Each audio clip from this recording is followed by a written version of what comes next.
Hi, I'm Mr. Pink, and this is the Modern Synthesis podcast, Xenos Alchemist. And I'd like to welcome our guest today. Some of you know him as Hydra on Instagram, better known as Simon Schnitzler from Germany. We interviewed him in a recent episode of the podcast. We actually recorded that about 2 or 3 years ago. So this is the follow-up to that. And as you can tell, that episode was recorded in the before times. But I'm talking to you through a mask, and Simon's talking through a mask too, just to make it feel, authentic and COVID. But this is how we're keeping connected at this weird, weird time. So let's get rid of these Even things. though 'Cause it's this is the internet, you have to be safe, gotta wear right? protection. Yeah, yeah. Yeah, Get yeah. this crap off. Simon, thank you so much for coming on Xenos Alchemist again. We're so happy to be able to talk to you again since it has been a while since we last spoke. Yes, it has been like ages, another So- lifetime. Certainly, we're going to talk about that definitely in this episode. Just in case people are not following you on Instagram, they definitely should. And your handle is the numeral 4 YDRA. And the other place where you can find him is on his website, www.h-archive.com, h-archive.com. And that's his blog situation where he shares his most recent work. If you were to go hit that up right now, you'd find that it's a lot of Frostgrave. In our previous interview with you, we talked about how you got your start in the hobby and what your inspirational influences were from your childhood. And then when you actually got to miniatures and you started with collecting 40K or Warhammer stuff, and then you moved into Infinity. In this episode, I was hoping we could move forward from that, talk about where you're at now and what you're thinking for the future for the hobby, because you have a very different perspective on this in that a lot of the stuff that we focus on is Games Workshop Warhammer related, but you've branched out into Infinity. Now you're doing some Frostgrave, which might be weird names for people. They might not know that much about them, but they're probably pretty compatible if people could get a little more information about them. I wanted to start off by asking you, what are you working on right now? I have just finished things and have not started new ones yet. This is a very rare thing for me to happen because I usually have different projects running side by side. Since time is of essence here, I'm trying to be as efficient as possible. Doing different things at the same time sort of slows me down in a bit because I lose the motivation. So I'm just in the gap between two things, and I just finished off the Mr. Cthulhu. So this conversion. is a Frostgrave miniature, right? Let's do like descriptors as well for people who are listening. So if you want to see it, it's on my Instagram. I used a crypt horror from Games Workshop, those large ghoul things, and used a troll skull from that magnificent skull box, whipped it all together, added a tail, and that's basically all I added as bits, and then a lot of green stuff to make it look like Cthulhu. And the idea is that as I'm playing Frostgrave at the moment, I am having this Cthulhu themed Frostgrave thing going on at the moment, or at the moment is good for the last half year. Of course, you can't play the Lovecraft stuff without having a proper Cthulhu. And I finally had a scenario where a monster showed up that's frightening enough to be worthy of having something that at least resembles the big old one. So that's him. And the other stuff I just finished was those 2 statues for the scenario. Elder gods or something statues. They're also on your Instagram. I saw them on there. Yeah, that was the goal I wanted to achieve. I used some cheap Buddha statues I found in a China shop like ages ago and planned to use them for Infinity, and just ripped off their heads and sculpted stuff as heads. And I wanted them to look scary, and now they look a little bit goofy, but that's how it rolls. And they are basically the objective points for the scenario we're currently playing. As I will branch into, Frostgrave is my main motivator at the moment. So as I'm trying to squeeze as much Lovecrafty mythos creatures into my Frostgrave as possible, I will have 2 sets of these for Cthulhu Mythos Migo assault squads. Yes. So that is Paolo Parente's Dust 9047, which is a weird World War II setting. A couple of years ago, they are having this campaign that's supposed to play in Africa somewhat, like in Babylon, and suddenly like, oh, we don't have just Babylon, we also have Cthulhu creatures. Like Nyarlathotep runs around, and avatars of Cthulhu and Cthulhu himself. And one of those miniatures is the Migo, known from the Whisperer in Darkness. And I just love the story. I have listened to it like 1,000 times already. The next scenario will feature 6 creatures that reappear when you kill them. It felt like this never-ending horde thing. And instead of having some weird demonic dogs coming back all the time, I figured it would be cool for our adventurers to creep through a mining facility and all those Migo come forth to kill them. So this is my next project, having 6 of them for the next scenario. In terms of what I'm working on right now, I've been posting a lot of pictures lately of this Venom Cannon warrior. He's got like the Venom Cannon grafted to his shoulder, side of his face. I've got kind of a cool story behind it in that I had a friend who had always been interested in Warhammer and had never played it. And I don't really play Warhammer, if you know much about me. I decided to play Shadow War with him, which is the version of Necromunda they released in 2017 when they didn't realize that Necromunda would be popular. But it's a stripped down version of Warhammer and you can play with kill teams. So we played his first game of Shadow War. I created 2 smaller warriors to play in this game. And I got so inspired by the idea of getting to play with him that I was able to create these 2 warriors, put them together, paint them in 2 weeks. And that was really quick for me. So he had such a good time in the first game and he kicked my ass. He used his Prometheum caches or upgrade one of his guys to have a Venom Cannon. Recently, he was like, hey, when are we going to play another game of Warhammer? So I decided that I should become a Venom Cannon guy. So that was the inspiration for this guy. My other thing is my Tyranid Prime. This is actually a collaboration with Simon, Hydra, and with Moloch. We've got a model that we started building together a long time ago, and this is one piece of it. And Simon, you've created another piece of it, and Moloch has done a lot of the building and the painting of it. And soon we're hoping to bring it all together. Marco Schulz, High Fleet Moloch, he was the other Tyranid artist that the 2 of us hung out with back in the day. He's reappeared on Instagram, which is cool. He's starting to post some stuff on there again. He posted a Titan, Simon, that you worked on with him back in the before times. Did you want to say like a couple of words about that? It was when there was just those 2 kids of Titans available, which were Warhounds. Like one was the Mars pattern and the other one was, well, they were basically boxy or round shaped.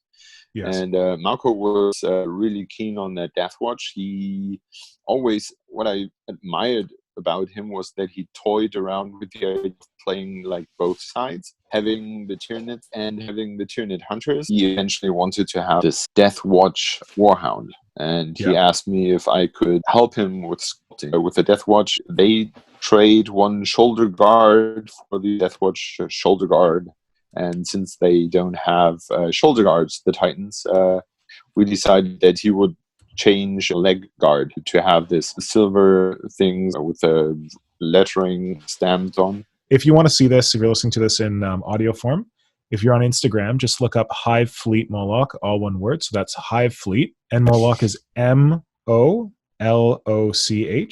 So if you go find his profile, one of his more recent posts is of this Warhound Titan. So you created this. The leg plate for the Titan. So you sculpted all those letters? Yeah. Oh, goddamn. And that's a lot of work. Honestly, it wasn't. I think it was more work to pull up a decent text. I like details. It all makes sense. And here comes my first bigger experience with epoxy sculpt, because that leg plate is done in epoxy sculpt. It would have never worked in green stuff, because when you push into green stuff, the green stuff gets bulgy to both sides. What I did was I stamped with I basically used plastic spoons which I cut into pieces, which I used to stamp the letters. So I had a long piece to go with like a P or an A or an E or whatever, like a long piece. And then I had a short piece, which is like when you look at the middle, there's an E you can see, I think an E and an F. Yeah. Or something like that. Yeah, I can see it on the right there. Yeah, so I have a long one for the E, for the long part of the E, and a short one for the short parts of the E. And the most tricky parts were the S. So every other letter was simply just pushed into the putty with those sticks. With a straight edge, kind of. So you created your own tool for it? Yes. And, but how did you do the curves? I think I cut a plastic tube to a half circle, so I could stamp the S, half circle one way, half circle the other way. Oh my god, okay. Yeah, that's amazing.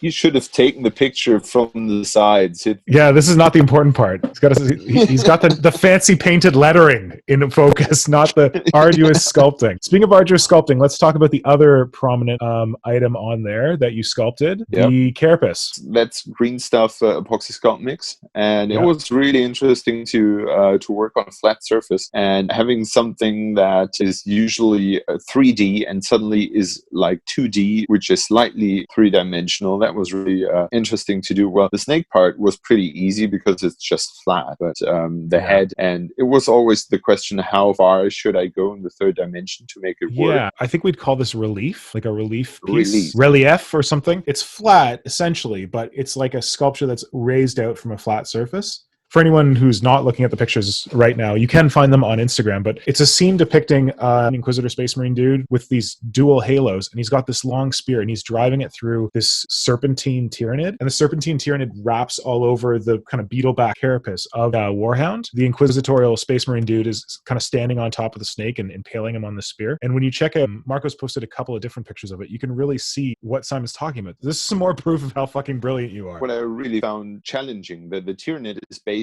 in the profile, and therefore it's almost as drawing in a profile, so I find that quite easy. Yes. But the Space Marine was more challenging because first I had to sculpt that head in a flat, but more challenging was the left shoulder to get working, because it's like pulled backwards. The right shoulder is basically the Space Marine shoulder straight, but the left arm from the viewer's side, there the shoulder guards get smaller by the perspective. That was interesting, and I thought I could never sculpt a Space Marine because I never did anything like that before I started, but I'm pretty happy how it turned out. Now, to give people an idea, this is a Warhound, and you sculpted some shit on a Warhound here. This is the old one, and we were just mentioning that there's going to be a new one, and that I think Marco mentions in his post that it's going to be a Reaver, so a much larger Titan, and you did similar work on that one? I did. Marco's wish was that we stuck to classic iconography on that piece, so we had, when you go into a church or look up Gabriel, for example, or Michael, the angels, which are killing the snakes. So he wanted to have this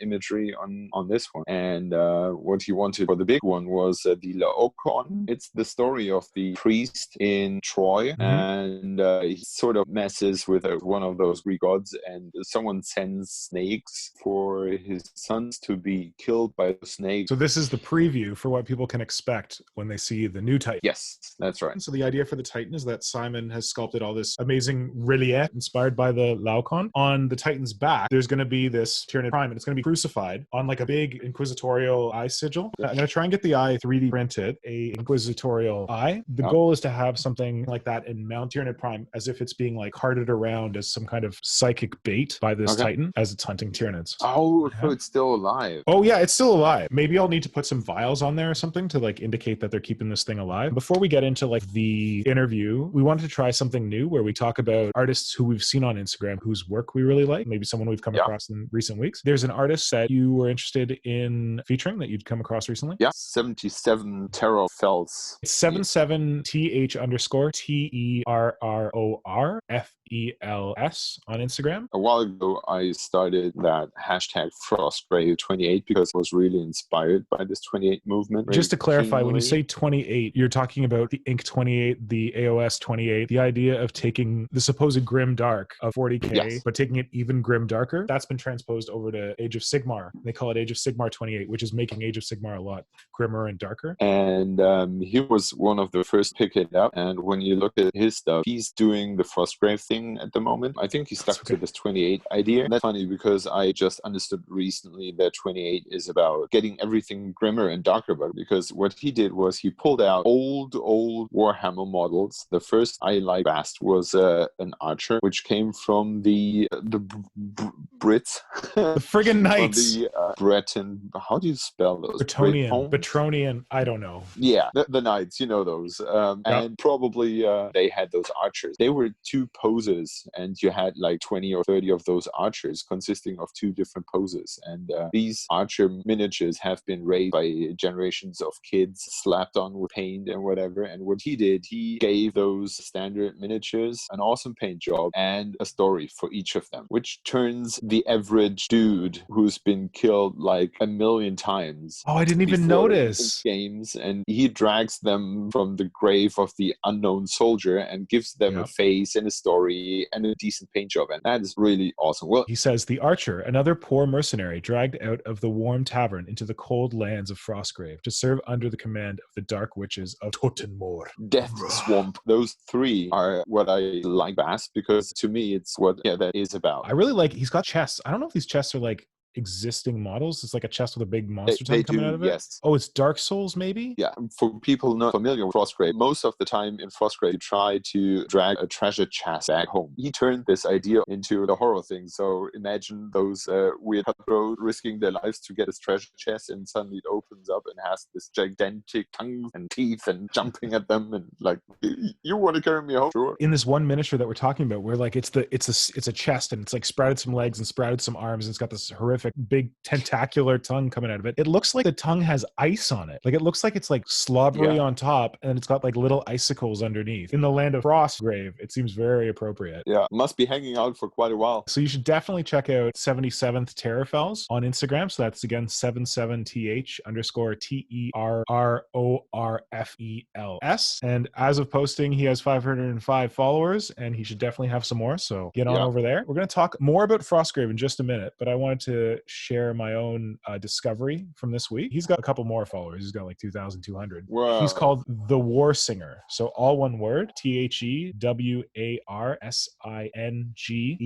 on Instagram. Champion of Slaanesh, I already like. This guy makes some epic models. I was put onto him with TT. He commissioned this guy to make this amazing Necron character for him. He's got this kind of ring construction on his back and these halos, with these radiating spikes coming out of it. And the radiating spikes are made with hot glue. And I was completely blown away by that art. So I went over and I checked out this guy's profile. And the first thing I seized on was that he's done this whole series of Catan, the Necron gods. And back in the day when these things first came out, there was rumors there was going to be a Void Dragon and a this one and a that. But I think we only ever got 2, maybe 3 of them. But he's gone and he's all these different Catan, and he's done like different versions of them. And there's like these epic display bases that he's created for them. And each one has like a different theme to it. So his Catan are fantastic. Like there's this gross bloody one it's like the Catan 4 flayed one. It seems like he's created different gods for the different parts of the Necron faction. This guy is basically king of Necrons as far as I'm concerned. The coolest part for me was how he accomplishes this stuff. When you look at his painted models, you might think, oh,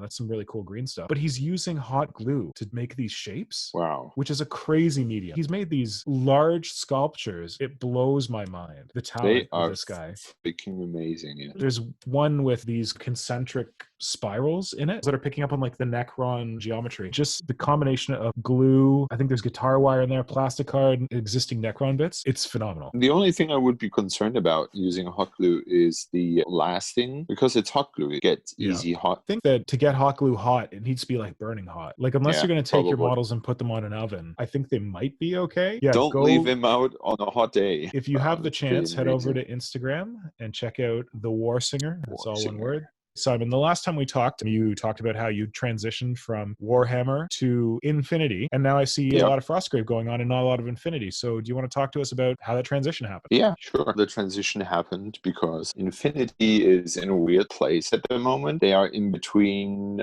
editions. So the summer is planned to be the next edition, which is called N4. And there's several reasons why I sort of felt left behind. About 2 years ago, they suddenly stepped up the pace, which is the pace I really like with Corvus Belli, because they did everything slow. You were waiting for a certain model for a certain unit. Like people are still waiting for the Moran to get a decent model, but you would have anything you needed to play the game. And you didn't have like every month to buy new stuff and to learn new stuff every so often. You could easily tag along. And they suddenly had this year where they introduced 5 new armies to a very balanced system. I don't think the system was that complex before, but suddenly they had all those new units and new rules and new factions, and I was really hoping for a certain faction which I enjoyed the fluff about, and the miniatures turned out and everyone was like, wow, this is amazing, it looks so good. And the rules were,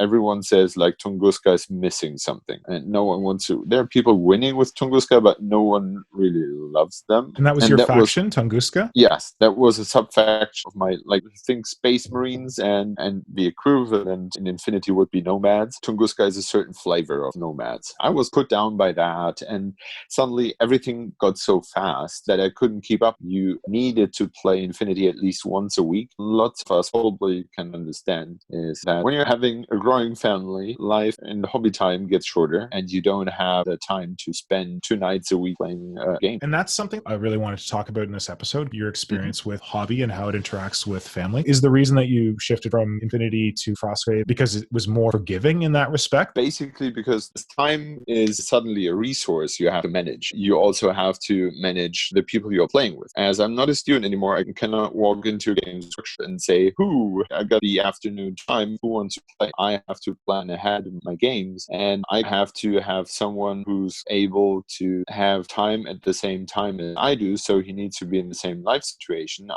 And therefore, my gaming partners reduced from having like 5 to 7 people I regularly play to 1. And this one, my favorite opponent, Matthias, saying hi from here. He's a little bit like Hobby Butterfly. He doesn't stick around in one place for long, and he is interested in this and that and this and that. And oh, look what I'm doing now. And he at one time said, oh yeah, I heard about this new thing. And I was like, I'm not sure about fantasy. Coming from the cyberpunk Infinity universe, going to dark and dusty fantasy universe. I can definitely empathize with that. I've always been interested in 40K. I've never really been that interested in fantasy stuff. Like I like Lord of the Rings, but I like reading about it. I don't feel like I need to play in that realm. I'd rather play with aliens than elves. Tell us more about that transition, like moving from a futuristic mindset to a fantasy mindset. How did you learn to love the elves? There are no elves in Frostgrave.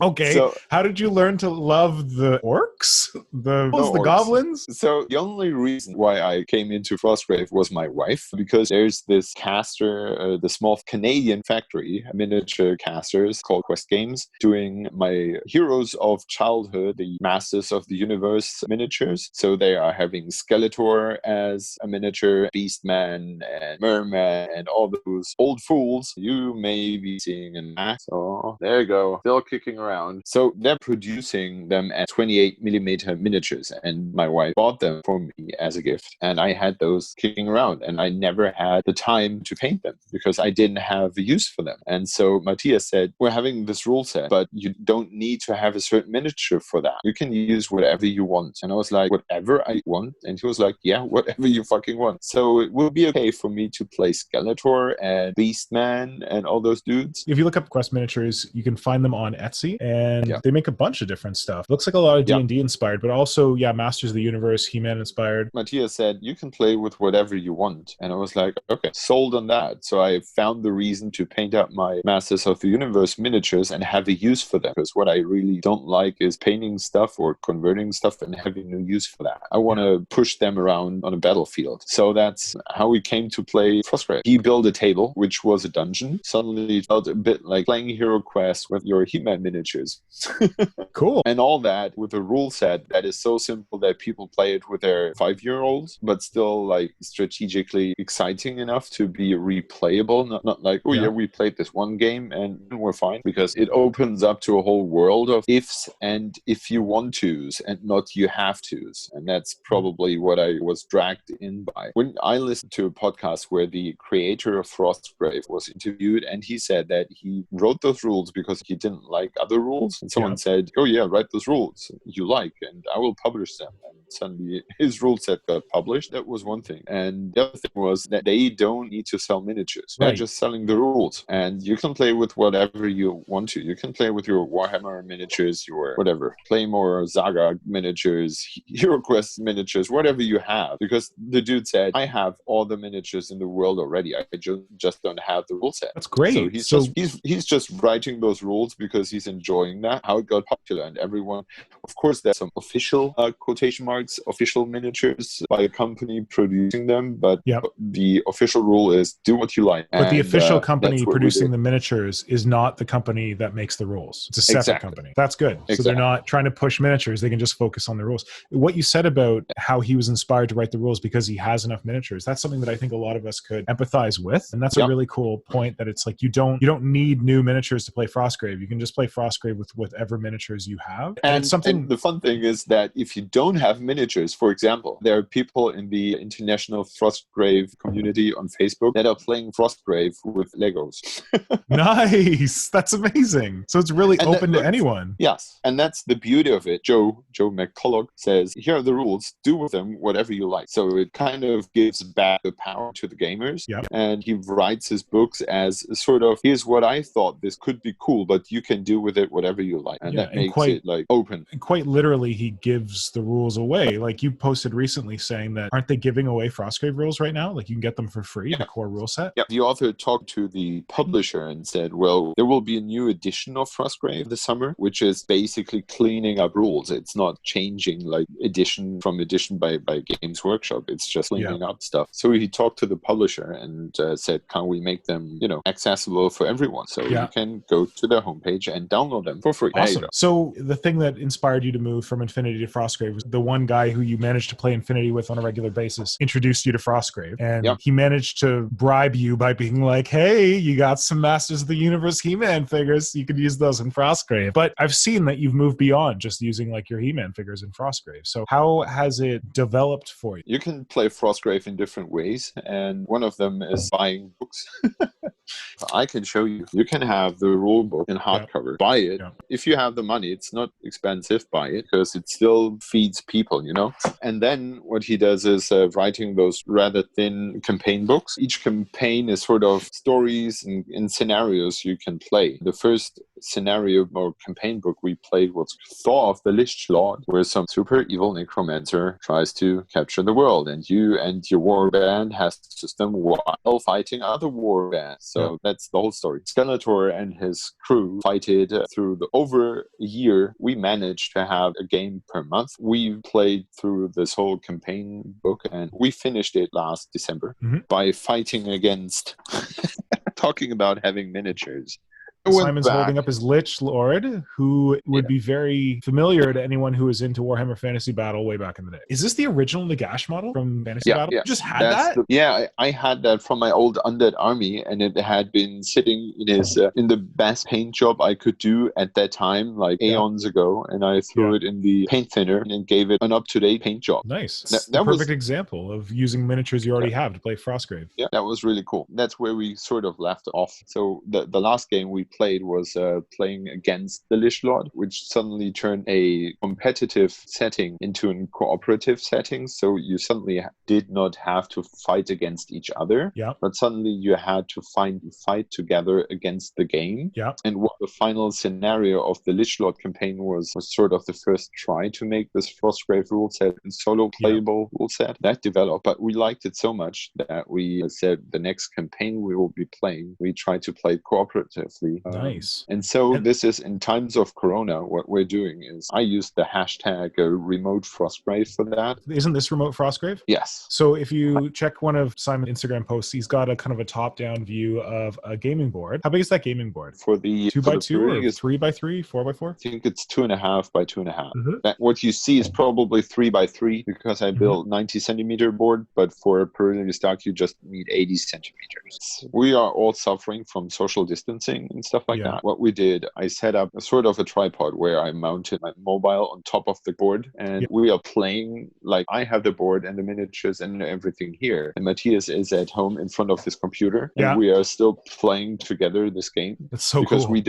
we don't have to cheat on each other or trick each other because it's playing together against the game itself. If you check on hrchive.com, Simon's written up a whole post about remote Frostgrave, but he's got some really good illustrations there on his setup for playing remote games, and this is an amazing, whether you play Frostgrave or not, whatever game you play, if you got some friends who are, if you're very intrepid and digitally savvy and have a bunch of cameras, and you got some friends who are not opposed to playing through a screen, this is a really great setup for playing remotely, and you can totally see how Simon set it all up and like how he ran it. So how did it go? It went so good that we're still doing it. So I luckily have a place where I can leave the board open because, again, time is a resource now. We can't play 4 hours straight. So we played for 2 hours, left everything as as it is, and we'll pick up next week where we left off last week. Cool. And talk about the feeling of it versus playing with someone in the same room as you. It's a bit different because what I needed to get used to was that Matthias is painting and doing models while we play. What? He's not just sitting there with bated breath waiting to do the next thing? I'm so disappointed. What I do to get the tabletop feeling, I use one of the mobile cameras from my iPad to do tabletop pictures. Like this kind of thing? Yeah. I think you had some really cool ones where it was eye level from the models. Those pictures serve two purposes. One is giving a better view on the situation and having that tabletop feeling when you go down on the board and look from the perspective of a model through the scenery. It works for us perfectly because Matthias has very good memory, and at one point I tried to cheat for us. I thought I made 8 health points and killed someone, and Matthias was like, nope, that in the past round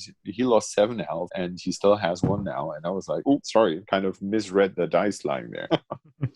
Okay, so it's been working out for you. Yes, it does. And it is probably the only way I'm getting to play it at the moment, because with 2 little kids, like the one is just a couple of months old and the other one is like 2.5. Everyone with kids in that age and with a wife as demanding as mine.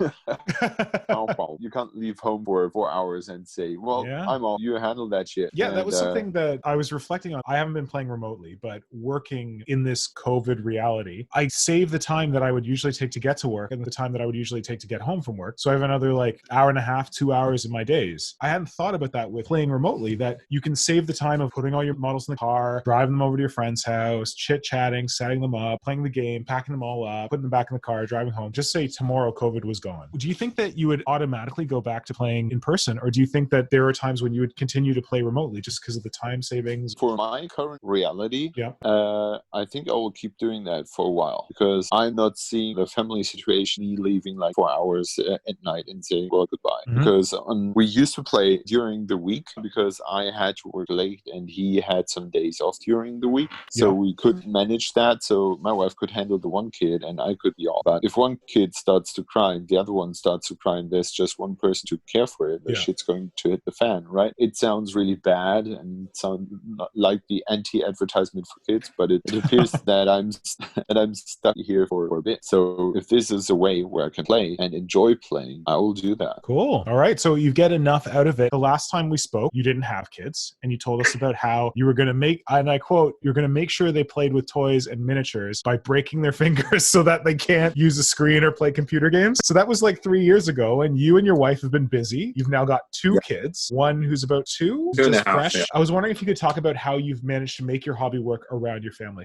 That's a tough one. I think that's another reason why Frostgrave filled an itch. With Frostgrave, you really don't need to have a new army to be enjoying the game. You don't need to have an army. You can either use the miniatures you already have. As I enjoy making miniatures, I don't need to have a ton of them. So I can make 10 models. What I did with my He-Man models or Masters of the Universe models, I used them over and over again. So when one died, he got sort of respawned. I made up a story. I painted them once. I could take the time I wanted to paint them. So that was one part where I enjoyed it very much. I just had to paint literally like 12 models to be playing. That worked a year pretty well because we played once a month, which is doable. And with most gaming systems, playing once a month, you have to relearn the game over and over and over again. Like, for example, Infinity would be hard to play just once a month. Would be like, you can restart again learning that game. And Frostgrave is rules-wise, it's so simple. You and your opponent just pick up a dice, roll, and whoever rolls that dice higher and adds some modification to it wins. And that's it. Well, it gets a little bit more defined, but it doesn't get more complex than that. Yeah. And now you say that Frostgrave was great because you could paint 12 models and use them forever. But Simon, you've painted a lot of models for Frostgrave.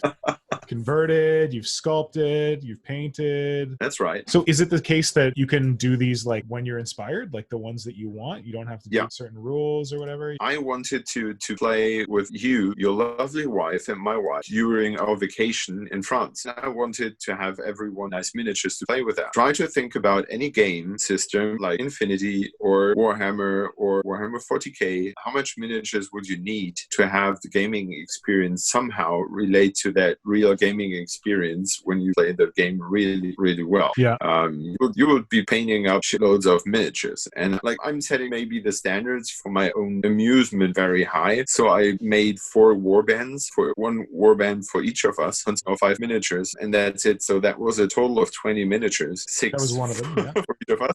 Yeah. 6 miniatures for each of us, yes. And we were done. We could play with them, and we had fun. I was inspired by different things, and I did not need to make a whole army to be playing with them. It was just a couple of miniatures, and I was done with that. And then I could, do whatever I fancied next. Yeah. And nice. that for my life standard, that's a very efficient way of doing a hobby. Nice. Have you blended your family with your hobby? Are you thinking about introducing your kids to miniatures at some point, or doing like miniature stuff with your wife? I played with my wife Frostgrave like two times after we played together during our vacation. Did it for me, but she enjoyed it as well. That sounds weird. Yeah. But when I'm talking about Frostgrave, she now can relate to what I'm talking about. The other thing is that for my current campaign, I built some terrain, as I don't have much time in a row. Like I used to have 2-3 hours in a row to build terrain or whatever. Now I have in the evening, I have an hour, 1.5, maybe 10-15 minutes during the day. So I need to use those minutes I have to the most benefit. I'm a lot in the garden with a kid at the moment. So he's running around, having fun, exploring the world. And while he's doing that in the garden, I'm building stuff. So you're building it outside while he's playing in the garden? Or you mean you're collecting stuff to build? Yeah. And I built, for the last scenario of Frostgrave, I built a temple. You've got pictures of it up on your Instagram? Yep. I'll post some better pictures.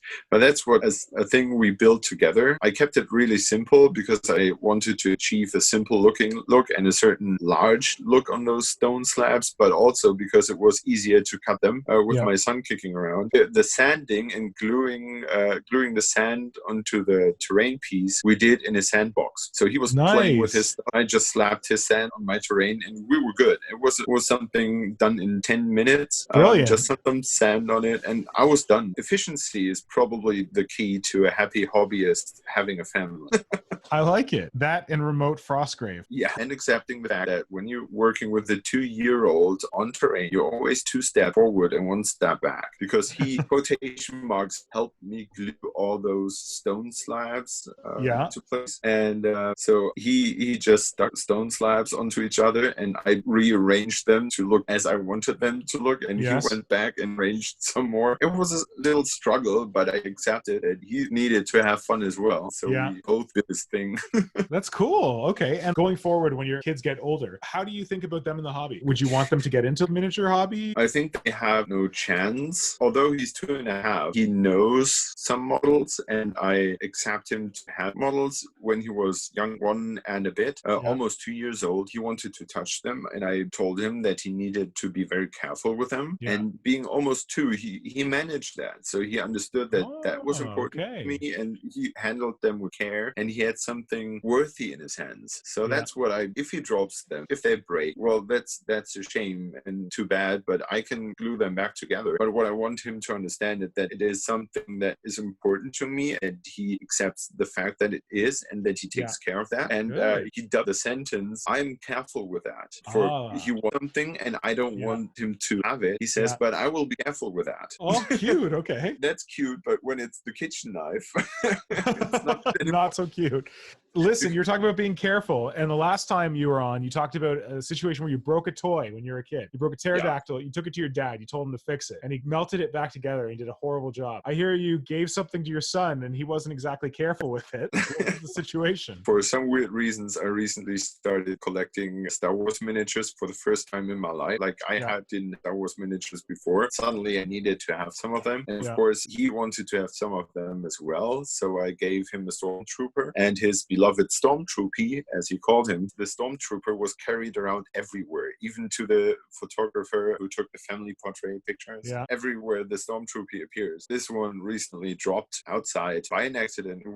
It just fell. And the 20+ years old plastic snapped at the ankle. And now I give him another stormtrooper because I thought they were replaceable. As one would. Yes. No, they're not. Okay. Yeah. It has to be this one. And now this one is lying in my cupboard with his foot off. And I explained that this stormtrooper is in the hospital. It's in my working area where he is not allowed to go into alone. And whenever he wants to come come in here because all my toys are here. He says, oh, can we visit the Stormtrooper in the hospital? Because I want to see if his foot is okay already. Yeah. And I'm always like, no, I didn't pin it or yet. Yeah. I will try to be better than my dad, not simply glue it together. That's where it all started. I realized that while he's playing Duplos, I can have fun with those Stormtrooper miniatures in his Duplos and have unique shots. Amazing. You're not going to melt the leg back on like your dad did? You're going to pin it, glue it, and do it proper? Yeah, I will try my best to have the function still available. But, coming back to topic, family and hobby is something. Hobby is time consuming. With family, most interesting observation I did recently is that I feel that most things I've learned during my studies is that I have gotten effective in certain ways. I don't have to try out and experiment things because I don't have the time. When I do something, I have kind of vision in my head. I go forward. I know what I need to glue to what thing, and then it works. And I don't have to go back and fix my errors because I don't have the time at the moment. So my paint jobs are most effective I've ever done because I don't have the time. And I still want to have a certain standard. You got your skeletons that you whipped up. Yeah, they were done in 1.5 hours. Yeah. But still got some more conversion to them. Those 2 statues. Yeah. They were painted in, without drying time, not 30 minutes. Wow. Okay. And you got all the steps here from the sculpts to the prime to the wash. And then I guess you like dry brushed on like bronze or something. Yeah. Nice. So that's hobbying with a family. Okay. Me and Matthias were both joking sometimes that we are really, really missing those times. Being a student, having nothing to do, quotation marks, just hobby much as you want. There certainly is some YouTube channel where 2 guys being in that situation used this lockdown situation and said, well, we will be locking down ourselves in our garage and gaming for 4 days straight. And we were like, oh, remember those times. When you could game for 4 days straight. Yeah. Yeah. When I posted the last episode recently of our interview with you, I posted it on Twitter, and someone came at us with the question, what would Games Workshop have to do to get you back? We use a lot of Games Workshop models for your Frostgrave stuff, conversions and sculpting and all that. Going back to Games Workshop, what would they have to do? I've given this question a lot of thought, and if you read it completely, the guy asking this question said, I would love him to see a whole army. Yeah. And I think I point out that I don't have the time to, probably enjoy making a Gene Stealer cult, but I'm not doing like a Gene Stealer cult to put it in a display board. I want to play with them because they're toys. And for that, I would need, I don't know how many 100 models. And that's something not happening anytime soon. So this is one part that I don't have the time to build an army. I think the personal history with Games Workshop is spoiled me a bit because when Games Workshop at some point rearranged itself, the company structure, which saw a lot of my friends getting fired, I suddenly lost not just friends, but the meta and everything. My relationship with Games Workshop feels a bit like your big first love trying to get you back. Oh, interesting. She left you and kicked your ass for someone else. She kicked my ass pretty hard. And now she comes back and says, oh yeah, I thought about us having such wonderful times. Look what I found in the cupboard. Pictures of us enjoying ourselves and whatnot. And all the things I wished for to happen when I was still with Games Workshop are sort of happening now. Working with the community, getting all those specialist gaming systems back, trying different strains in design, going different routes, all the things, having merchandise. We've screamed for that for ages. And we didn't just have deaf ears turned us, we were like turned down. When I talked to managers, they were like, no. That's not Games Workshop. We're not doing that. And suddenly they're doing that. I should rejoice. And I'm happy for everyone who's sort of enjoying the Games Workshop hobby currently. And I'm happy for them to have all that I wished for. To me, it feels like being brought back in. So, you made a Gene Stealer cult when Gene Stealer cults were just my tiny piece in the fluff. Now look at us. Now we have Gene Stealer cult army and a whole range of molds you could use. And I feel like, yes, I could, but it doesn't catch me anymore. You found a newer, better lady in your life. And no matter how hot your old flame was, no matter how many sexy cars she drives or beautiful dresses she owns, it's not going to win you back. Yeah, probably. But you're going to keep stealing their models. Let me put it this way. I love Games Workshop models, most of them. Their design decisions I cannot follow, but it's all about design. And I really enjoy the stroll they recently took. Games Workshop used to to be big hands, big jazz hands on everything. And now they kind of scaled things down with Warcry, and they suddenly have realistic proportioned hands, which are a joy. But when I was with Games Workshop, there always have been all those other companies which also made cool miniatures. And they were sort of forbidden to me because you were not allowed to use their parts. Your Golden Demon entries were turned down when there were found foreign company parts. You could not participate in tournaments when there were foreign company parts used in your army, whatever. But I try to stroll around other company miniatures, and what I enjoy at the moment is trying to find a way to mix all those different miniature brands I have into something that looks like it belongs together. Yeah, okay. Therefore, I don't feel like stealing anything. I'm just not limiting myself to just this tiny piece of the cake. I want it all. Of course. Well, what I meant to ask was, do you still buy Games Workshop miniatures for use in Frostgrave? I do, but I don't buy them anymore at Games Workshop.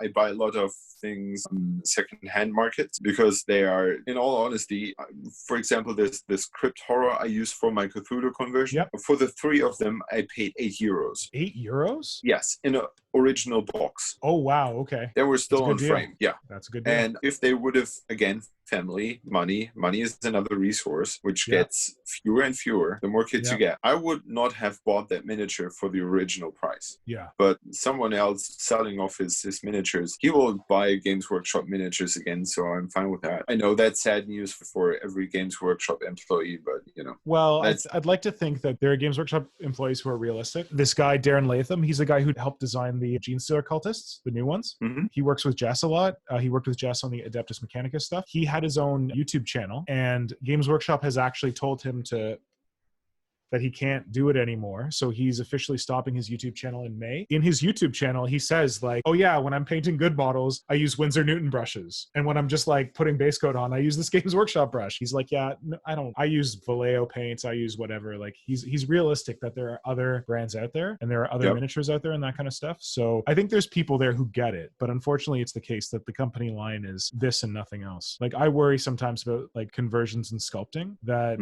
I worry it gives them hives when I roll up with like conversions or sculpted stuff, depending on the employee, of course. Yeah, you don't want to like have them limit your art because money or whatever it is. And with the internet, it's so much easier to find other miniatures and so much easier to buy other miniatures. Whoa, Simon, did you feel that? What? I don't know. It just felt like some kind of temporal shift or something just happened. You didn't feel it? I felt nothing. Nope. Okay. No, must be a Canadian thing. Must be a Canadian thing. You're talking about Games Workshop, and we had that question from the interwebs asking how Games Workshop could get you back. And you answered that one pretty succinctly, I think. Was there anything else you wanted to say about that? I think I don't want to be salty. It's part of my past, part of my identity. And I still remember that time fondly. Yep. And all the friends I've got through this time. We, for example, would have never met without the Games Workshop stuff, and that would be a big black hole in my life. So I'm grateful for the time we had. I think that's the best way to look at an ex, right? We broke up, but I got to keep my friends from the relationship, so it's okay. Sounds good. That's what I do. So as you've moved on with your life from your Games Workshop days, let's talk about the future. Kind of like we've talked about how you've gotten to your present with Frostgrave and all that kind of stuff. And kind of what are you excited about right now in Frostgrave that you see like a longer runway for? What do you want to explore in that? Or like in sculpting, painting, miniature hobby in general, like 3D printing, anything. What are you looking forward to? I don't want to sound like a grim old man family having no time, whatever. But there's nothing I can dip into right now. So everything new would be something I would have to put time into. Time is of essence, as I said, maybe like 100,000 times before. I am not sure about 3D printing because I think it's still a technology in the development. I've heard pretty good things from those resin printers compared to those filament printers where you have those lines and you always see those lines, and I hate those lines until there's affordable working resin printer that prints sharp details as we would have sculpted them or someone would have cast them in metal or plastic. I'm not in there. That will be it probably in a couple of years when the whole technology thing is settled and working, but I'm not in the pain mood. I think it's getting pretty good now from what I hear, but it is definitely a steep learning curve. Another one of the artists that I really love following on Instagram is the Polysmith, and he just did an interview with Between the Bolter and Me. And he was talking about all the different kind of like 3D modeling softwares and all the different kind of printers, because he does that shit. Like, he's a games designer, so he knows it back to front. But it was interesting to hear him say that he's got all that shit down, but he doesn't want to 3D model his models. Like, he'd rather get pieces and physically feel putting them together and figuring it out rather than just being like, oh, I'm going to create this from scratch. Yeah. And I think there's such a difference between, especially in sculpt. I think that everything you do with your hands will feel differently than you would otherwise. For example, everyone probably knows hassle-free miniatures. Yeah. And if you don't, go and check them out. They are in dire need because they're A, British and B, Corona. But the sculptor, Kevin Watt, who used to work for Games Workshop, is an amazing sculptor. And he started working on the 3D sculpting recently, and he sort of redid models he already did before and sculpted them in 3D because he worked better with his time, whatever. Yeah. And I think I can tell like light years difference between the handmade sculpture and the 3D sculpture. Of course, you can do crazy things in 3D and it's faster and more efficient or whatever, but I think there's art to sculpting by hand and not on the screen. Sorry, you said that you could tell the difference between his 3D sculpts and his hand sculpts. Which ones are better? Yes. For me, his hand sculpts are better. Really? Interesting. Yeah. I'm not so keen on perfect things on the computer. I think little flaws that hand sculpting eventually gives character to miniatures. And we're looking at, for example, Corvus Belly, they're doing that really well, but you tell that for a certain troop type, they have a 3D sculpted body, and they just slap different heads on and different weapons. Of course, rework their things, but looking at the knee pads, they all look the same. And that's nice for if you want to have like the army feeling, like everyone looks the same. Yeah. But it's not I'm aiming for. I'm aiming for a more character thing. Cool. Yeah. The way that I think about 3D sculpting is kind of the way that I think about casting. Like, I do models for myself and I do models for other people with commissions and stuff like that. And it's always the case that, like, if I make a commission and people are like, oh my God, you should cast this, you should cast this, you should cast this. I'm like, nah, I don't really want to, because when I hear like, you should cast this or you should 3D print this, all I'm hearing is, I want you to make this cheaper so that I can buy it from you without having to pay you a commission. And sure, but that would take a whole bunch of work to learn the 3D sculpting process, to get it printed, buy the printer, buy the materials, get that all out. And I'm going to sell one to this guy. Like, maybe a couple other guys are going to buy it, but I like the idea of having my stuff be unique. If I were to get into casting or 3D printing, as soon as I did that, it would probably be a lot easier to recast the stuff that I'm making. Maybe that's my crazy tinfoil hat stuff, but it's kind of what I think about. No, you're totally right. I always felt like, where was the difference between art? There are certain art types that reproductive things, ready-made and stuff like that. Yeah. I had this commission where I was asked by a friend to paint something for their wall. Well, I didn't charge him anything, just materials. If you would have bought an art piece in that size in an art gallery, it would have been probably in a couple of thousands to pay for that. And we talked about pricing and what it's worth. And he said, well, why do people buy that? Why don't I get a high quality print and a nice silk screen or something like that and put that up on my wall? And I said, well, because it's not painted, because the paint has a texture to itself. It rises and it has its highs and its lows and whatever. And he said, well, that sounds interesting. So I said, well, you trust me. I will paint this for you. You can say afterwards, because you're just paying for the materials. It's not that you're losing loads of money. It took me over half a year to finish this painting, so we forgot about this whole discussion. And when we finally hung up the thing on his wall, like weeks afterwards, he was of course grateful for having that on his wall, and it's not empty anymore, and living room nice. And weeks afterwards, he came to me and said, you know what, now I'm understanding the difference between repainting and something printed on screen. You have raises in the colors, and depending on whether it's in the morning or in the evening, the picture changes its looks because the color has its texture itself. It's a bit like that with 3D printing. Yeah, it feels a bit like seating. It's a bit like photocopying miniatures. Mm-hmm. Exactly. So not 3D printing, but what are you looking forward to in the hobby? I mean, Frostgrave stuff. What about FG28? Are you just kind of started this Frostgrave 28 tag and the idea of taking Frostgrave and taking it in a more grim, darky direction? And do you want to just say a bit about how that community is growing and what you're looking forward to in the future for that? Yeah, well, I totally admired the 28 movement and all people doing so. That I have to admit that I'm not a fan of this Blanchitsu stuff. Yeah. I'm sorry. Everyone's screaming that he's a big artist. Whatever. I'm not into him, right? That's why I like. What I like about them is that they have a very artistic approach on things. I remember a couple of years ago, well, really some decades ago, it almost feels like, when I was in the Golden Demon jury, I had the feeling that at some point things could not get better because the paint jobs on the miniatures were so realistic and so naturalistic that it was hard to, believe that someone did something like that with the brush and paint. And comparing that to the art world in the past centuries, you could also see that was this point where paintings reached, the quality of like photograph, like it was so realistic. And then the photography was invented, and then suddenly different art types like cubism and surrealism and not exhibitionism, but expressionism, all those different impressionism things. Yes, and expressionism suddenly started to explode as sort of a counter movement.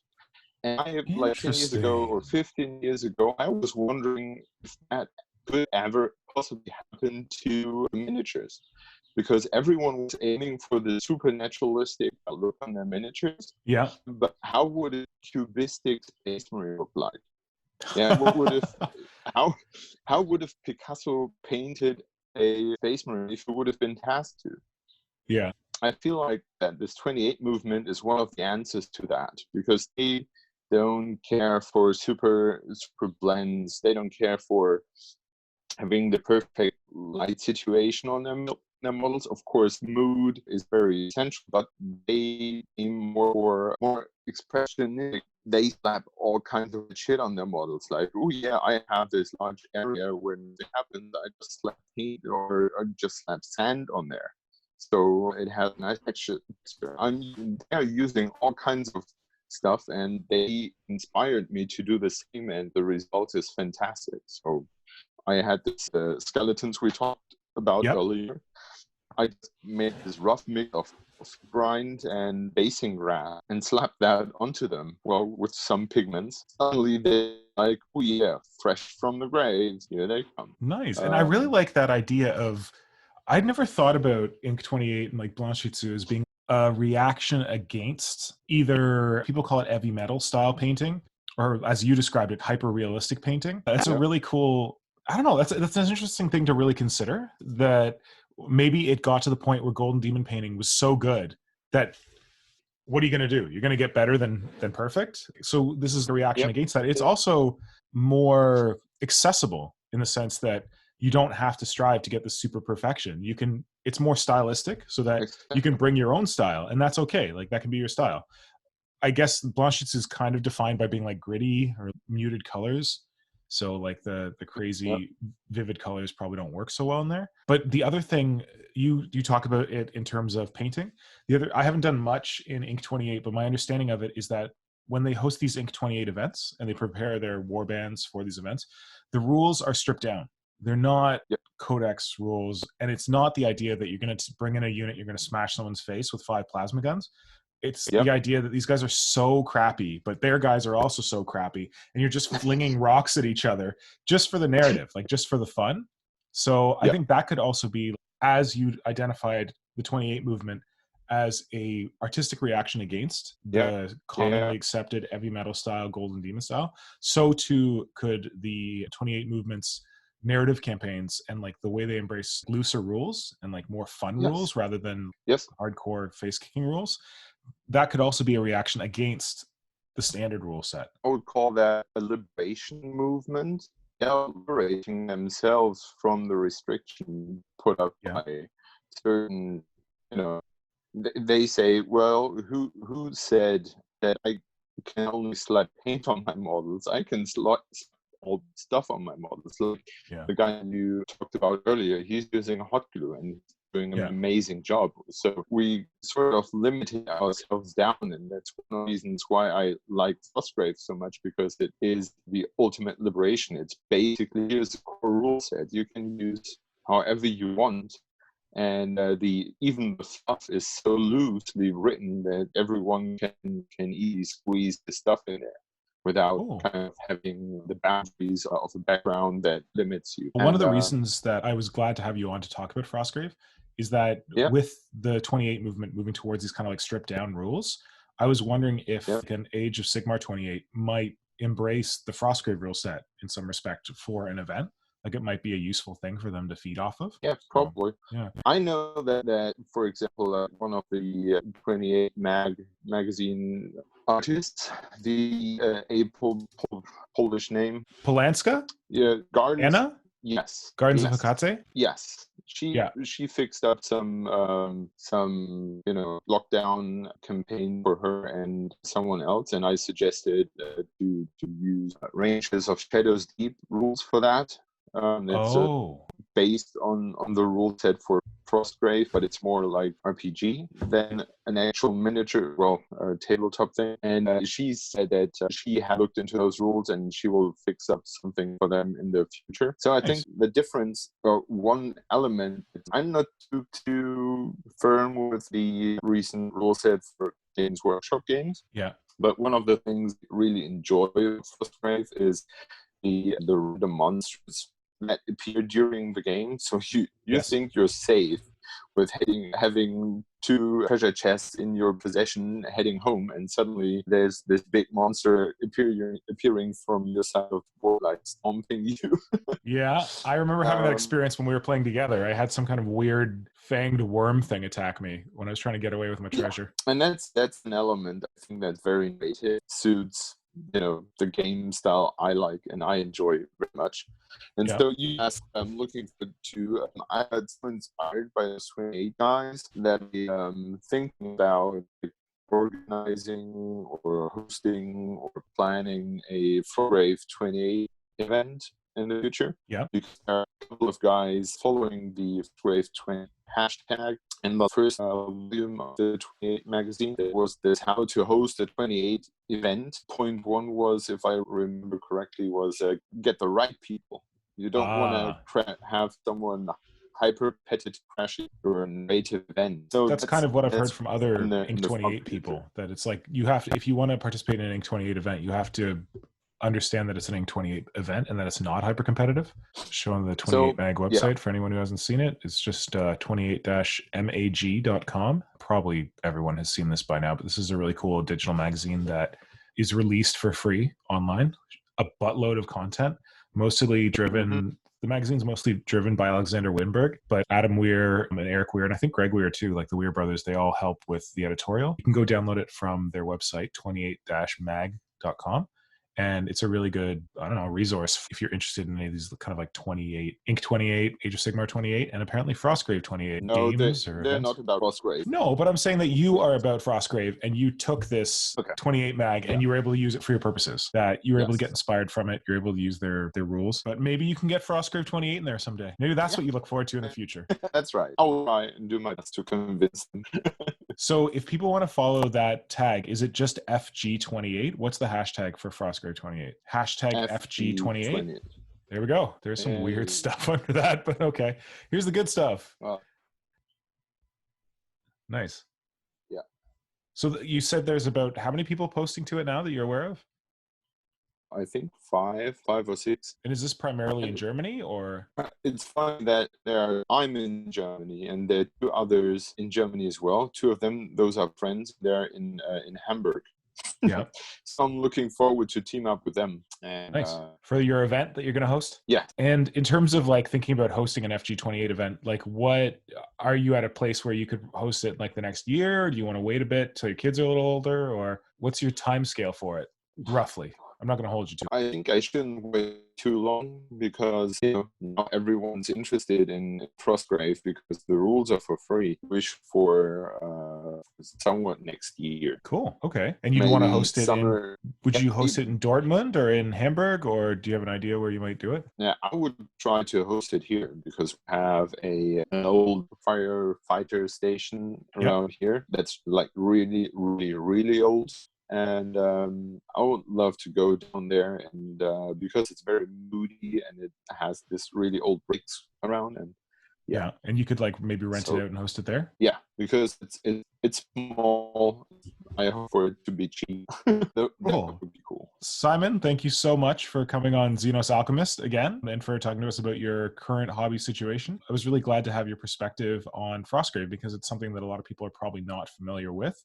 But if they're feeling that urge that you did to have simpler rules, more about fun, more about using whatever miniatures you want, and in a fantasy setting, this could be perfect for them. Yeah, so thanks for that perspective. And there are hints that there's supposed to be a futuristic rule set as well. Oh, that's good news. So tune in soon for that. That's cool. Well, then that's how you're going to get me to play Frostgrave. Bring out the futuristic one, and I'm there.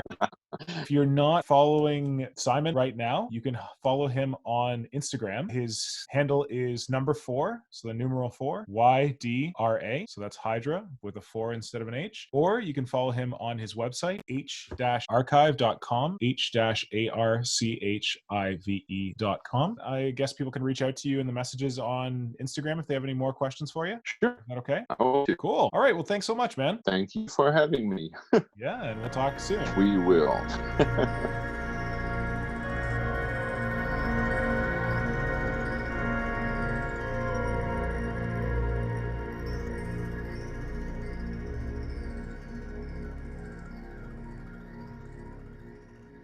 I don't slap me the Breton. How do you spell those? Bretonnian. I don't know.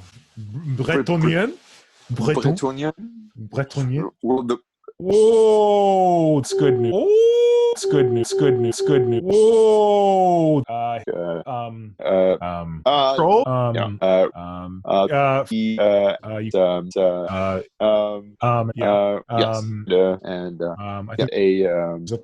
Didn't know. Kind of. Were some super evil. Super evil necromancer. Oh yeah, and that was one thing. And the other thing was